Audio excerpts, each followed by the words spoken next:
Fala, fiel, tem informações importantes do Corinthians para passar para vocês, hein? Dois reforços, Samir Carvalho traz com exclusividade que o Corinthians busca no mercado para poder compor o elenco e trazer mais qualidade no meio-campo, tá? Outra informação também, e é sobre atacante que já está em negociação com o Timão. Bora conferir, deixa seu like e vamos lá. Comum, é ruim mesmo, já diz o DNS. Então, enfim, esse ataque me dá medo de feras. Comum tá de brincadeira, é horrível, mas eu estou sendo gentil, eu também não acho horrível, tá? Eu acho um time comum, eu acho que a temperatura certa da opinião, tá?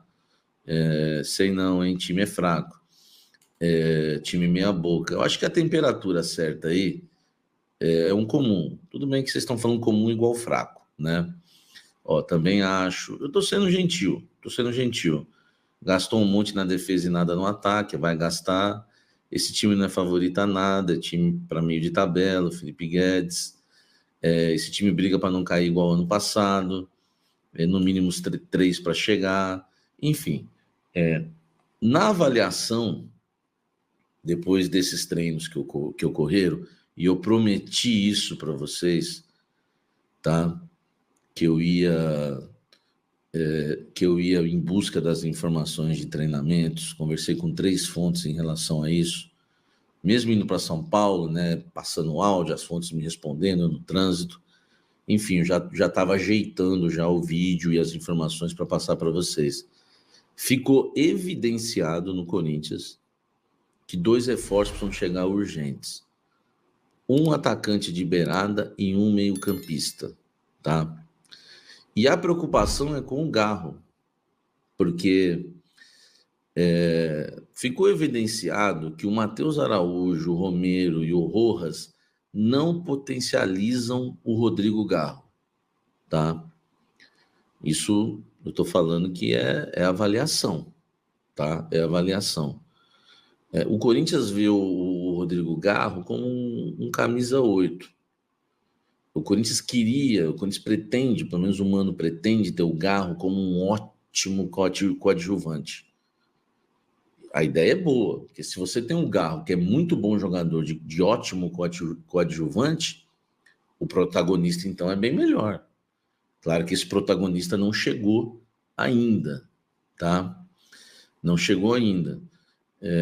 Mas a ideia é que o Corinthians contrate, tá?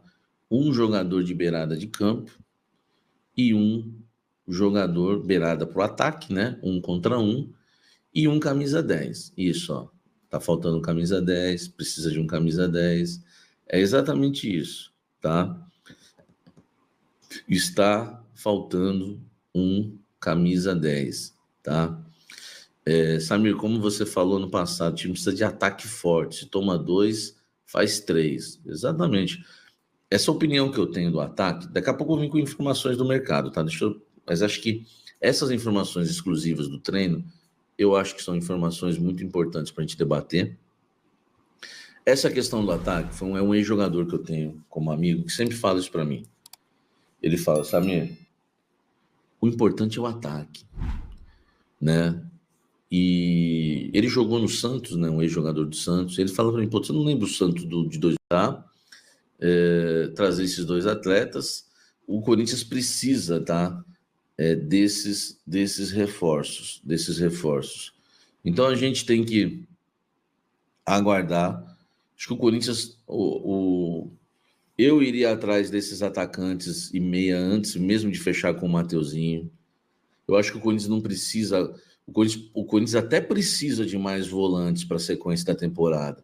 O Corinthians até precisa de um lateral para a reserva do Fagner. O Corinthians até precisa de mais não sei o quê. Mas o Corinthians agora não deveria gastar os seus esforços com reserva de lateral, com volante. O Corinthians tinha que cair de cabeça, pegar todos os seus esforços, e eu digo criatividade no mercado, eu digo grana, e reservar tudo isso para um atacante. E se não está dando certo, e se tem que ficar esperando o Luiz Henrique por muito tempo, pô, legal. Eu ainda, né, eu não estou descartando o Luiz Henrique aqui, nem não estou cravando nada em relação ao Luiz Henrique, mas eu deveria estar pensando em outro jogador. Então, o Corinthians tem que buscar esses atletas no mercado. Vamos falar aqui de Pedro Raul. Ontem à noite, né, quase não, meia-noite, vamos colocar assim, saiu a notícia do Luiz Fabiani da Itatiaia, que o Corinthians possui negociações em andamento com o Toluca do México pela contratação do centroavante Pedro Raul. O nome do jogador foi levado à diretoria do Timão e foi bem avaliado pelo Cifute. Agora o Alvinegro busca um reserva, né, para o Roberto, e o Pedro Raul tem 27 anos e vê com bons olhos aí um retorno ao futebol brasileiro, né? A gente sabe que o Corinthians está buscando atacante de lado de campo, né? Luiz Alberto, talvez mais um meia para compor ali o time titular. Tá trazendo o Mateuzinho, lateral do Flamengo, e busca um centroavante. Nomes: tentamos o Gabigol, não deu certo. Tentamos também o Borré, mas tudo indica que vai ir para o Internacional. Aboubacar foi oferecido, abriu a negociação, porém, financeiramente ficou inviável. E agora surgiu o nome do Pedro Raul, que acho que tem umas 2 semanas atrás, mais ou menos, também tinha sido ventilado que o Pedro Raul poderia vir para o Corinthians, depois esfriou e o Luiz Fabiani atacou um pouquinho mais de querosene nessa fogueira e deixou a fiel dividida, tá? Deixou a fiel dividida aí. Pedro Raul é uma boa para o Corinthians? O que você acha? Qual que é a sua opinião? Pedro Raul é uma boa para o Corinthians? Lembrando, tá? Ele vem para compor elenco, ele não vem para ser o cara do Corinthians, mas justamente para ser um reserva do Yuri Alberto. Vamos passar para vocês aqui alguns lances, tá? Do Pedro Raul, enquanto eu vou dando minha opinião e também passo os skills do atacante de 27 anos, Pedro Raul. Então, vão acompanhando aí.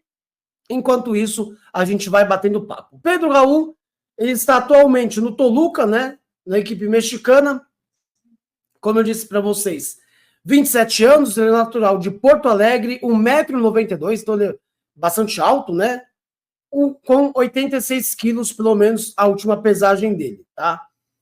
Pedro Raul começou a sua carreira lá no Cruzeiro do Rio Grande do Sul, Cruzeiro RS, no Sub-20. Depois jogou no Aimoré, emprestado ali pelo Cruzeiro, e se transferiu para Portugal. Em 2017 e 2018, ele jogou pelo Vitória SC. Por lá ele fez 15 jogos, marcou 4 gols, e na outra temporada ele fez 9 jogos e foi emprestado ao Atlético Goianiense. E aí sim, Pedro Raul surge no cenário nacional. Em 2019, pela equipe de Goiânia, ele fez 47 jogos, com 12 gols e 2 assistências. Então foi um jogador ali de destaque da equipe do Atlético Goianiense, tanto no número de jogos, né, praticamente jogando a temporada inteira, e também o número de gols, com 12 gols. Vai para o Botafogo. E no Botafogo ele também se destaca. 39 jogos, 12 gols e 2 assistências. Quer dizer, em 2020 ele faz menos jogos pelo Botafogo e marca a mesma quantidade de gols do que ele fez no Atlético Goianiense. Aí vocês estão vendo alguns lances dele, pela camisa do Botafogo, também pela camisa do Vasco. Por quê? Depois do Botafogo, em 2021 ele foi para o Kashima Reysol, do Japão, ficou uma temporada lá, 11 jogos, 3 gols, 3 assistências, se transferiu para o México, Juárez, 7 jogos, 2 gols, 1 assistência, e aí vai para o Goiás. E no Goiás que ele desponta para o futebol brasileiro. Aquele ano de 2022 foi o ano fora da curva do Pedro Raul. Foram 50 jogos pelo Goiás, 26 gols. Na temporada, tá, gente? Na temporada, marcou 26 gols em 50 jogos e deu 2 assistências. Depois, 2023, todo mundo queria o Pedro Raul. Corinthians, Palmeiras, São Paulo, todo mundo queria o cara. Acabou indo pro Vasco. E no Vasco, como vocês estão vendo aí, alguns lances dele, né? Na grande área, finalizando. Pelo Vasco, ele atuou 25 partidas, né? Marcou 9 gols pela equipe vascaína e deu 3 assistências. Então ele jogou pouco no Vasco, não foi uma temporada de muitos jogos do Pedro Raul, marcou ali seus 9 golzinhos e deu 3 assistências. Foi vendido ao Toluca do México e aí realmente lá no Toluca ele não está muito bem. 19 jogos, ele já fez pela equipe mexicana, marcando 4 gols e 1 assistência.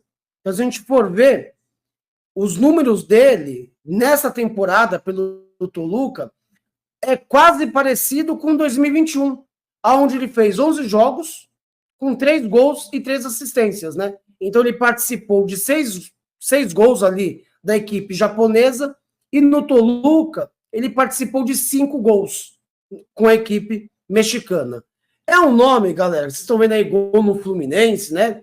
É um centroavante, é uma característica para mim diferente da do Yuri Alberto. O Yuri Alberto é um jogador que cai um pouco mais pelo lado. O Pedro Raul é aquele centroavante raiz, vamos colocar assim. O pivôzão que fica ali na grande área, alto, faz muito gol de cabeça. Vocês estão vendo, então, o Fagner, ou o Hugo, ou o Palácios capricharem no cruzamento. Tem o Rojas, tem o Gago. Ele pode ser uma opção, até o técnico Mano Menezes, para mudar alguma característica de jogos. Bom, galera, a gente entende todo um trabalho de um presidente, um projeto, uma reconstrução de elenco, a gente entende isso, mas a minha crítica ao presidente é essa. O cara promete atacante dos sonhos, de impacto e tudo mais, e vem aí com Pedro Raul. Bom, claro, Pedro Raul pode surpreender, sim, de fato, tá? Assim como um time de 2012 não era um grande time e surpreendeu, só que eu acho que o nosso presidente tem que ser mais pé no chão, tá fazendo um bom trabalho, tá sendo um ótimo presidente que o Corinthians não tinha aí há décadas, entendeu? Mas ele tem que ser mais pé no chão com algumas declarações, né, que ele acaba dando. Enfim, a gente volta aqui no canal com mais informações do Timão. Deixa seu like, se inscreva no canal, tem um link na descrição de produtos da Shopee para você presentear quem você quiser.